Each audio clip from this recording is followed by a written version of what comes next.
5 minute पे पूरा structure draw करके देखा। और उसके बाद में हमारा जो दूसरा चार्ट था वो था निफ्टी का 15 मिनट्स का चार्ट, जिस पे हमने निफ्टी में 15 मिनट्स पे चार्ट ड्रॉ करके देख लिया। अगर आपको अब भी स्ट्रक्चर मैपिंग में कोई डाउट है तो आप मुझे कमेंट बॉक्स में बता सकते हैं, मैं आप इसके ऊपर एक डेडिकेटेड वीडियो बना दूंगा और मैं आपको बहुत सारे रियल टाइम चार्ट एग्जाम्पल्स के साथ में सिखा दूंगा।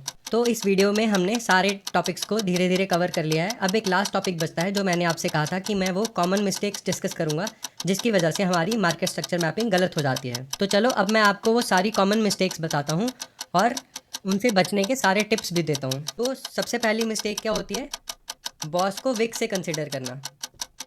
जब भी मैंने आपको चार्ट्स में दिखाया, जब भी हम बॉस को विक से कंसिडर करते हैं तब हमसे सबसे पहली स्ट्रक्चर मैपिंग की गलती होती है। ये हम देखते हैं निफ्टी के 15 मिनट चार्ट पे। जैसे ये है निफ्टी का 15 मिनट चार्ट। अगर हम इस बॉस को गलत मार्क कर देंगे तो हमारा आगे का पूरा स्ट्रक्चर बदल जाएगा, क्योंकि अगर हम इस आईडीएम के बाद ये जो नीचे वाला स्विंग है, मैं जूम करके दिखाता हूँ। जैसे ये आईडीएम हुआ, आईडीएम के बाद ये एक स्विंग बना।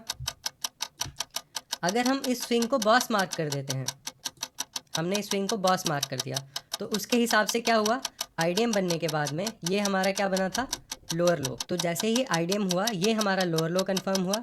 अगर ये हमारा लोअर लो कंफर्म हुआ तो बॉस होने के बाद में ऊपर वाला ये जो स्ट्रक्चर है ये हमारा क्या बन जाएगा, लोअर हाई।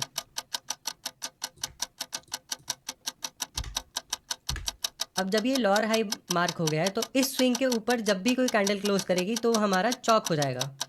तो अगर ये हमारा लोअर हाई बन जाएगा तो ये जो पॉइंट है अब यहाँ से हमारा हो गया चौक।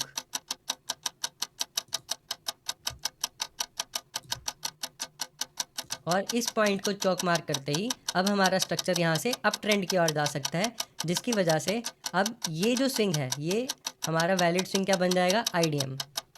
तो यहाँ से क्या होगा, हमारा जो पूरा स्ट्रक्चर मैपिंग है वो अब गलत होता चला जाएगा। अब अगर हम इसको आईडीएम मार्क कर लेंगे तो अब यहाँ से हमारा आगे क्या हुआ, चार्ट, आगे का चार्ट अब यहाँ से बॉस में चला गया और अब ट्रेंड शुरू हो गया।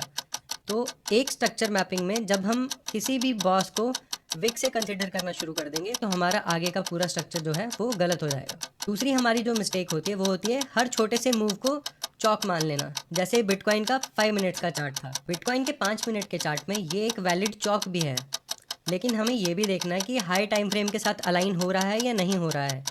तो ये हमारा चौक बना, लेकिन ये एक छोटा मूव है, ये 5 मिनट्स का मूव एक छोटा मूव है। हमको उसके कॉरेस्पॉन्डिंग में हाई टाइम फ्रेम को भी चेक करना है कि हाई टाइम फ्रेम में भी क्या ये सिनेरियो आ रहा है कि वहाँ से मार्केट नीचे जाने की ओर है। तो हर छोटे मूव को अगर हम चौक मार्क कर देंगे और उसके बाद में हम अपना पूरा ट्रेंड डायरेक्शन चेंज कर देंगे तो उसकी वजह से भी हमारे स्टॉप लॉस हिट हो सकते हैं।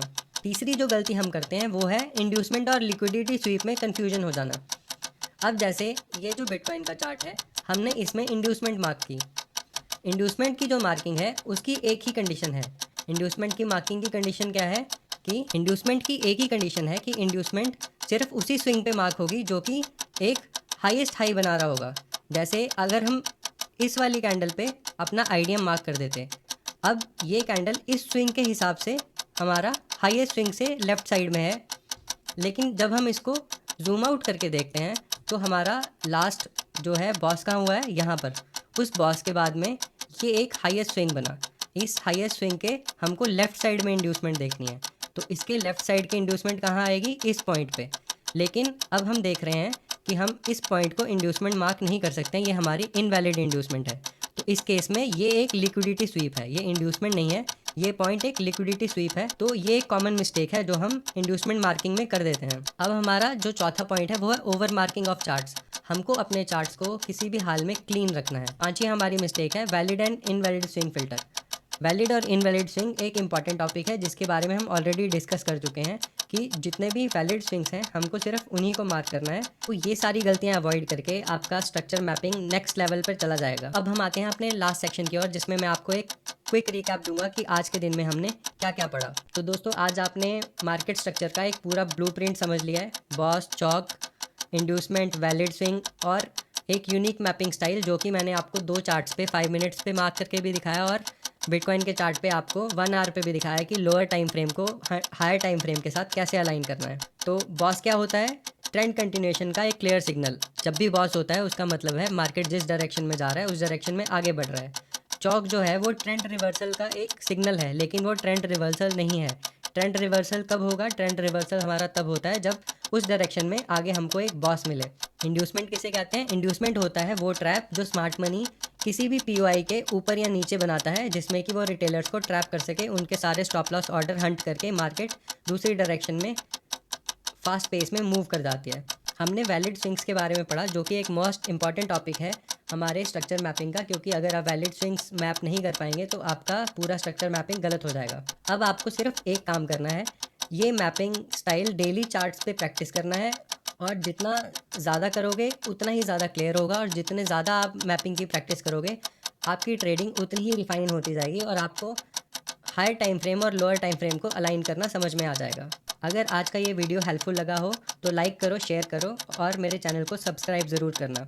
इस प्लेलिस्ट का लिंक मैंने डिस्क्रिप्शन में भी डाल दिया है, और इस प्लेलिस्ट को अगर आप फॉलो करेंगे तो आप बेसिक से एडवांस नॉलेज की ओर चले जाएंगे और आपको पूरा एसएमसी अच्छे से समझ में आ जाएगा। वीडियो में एंड तक बने रहने के लिए धन्यवाद।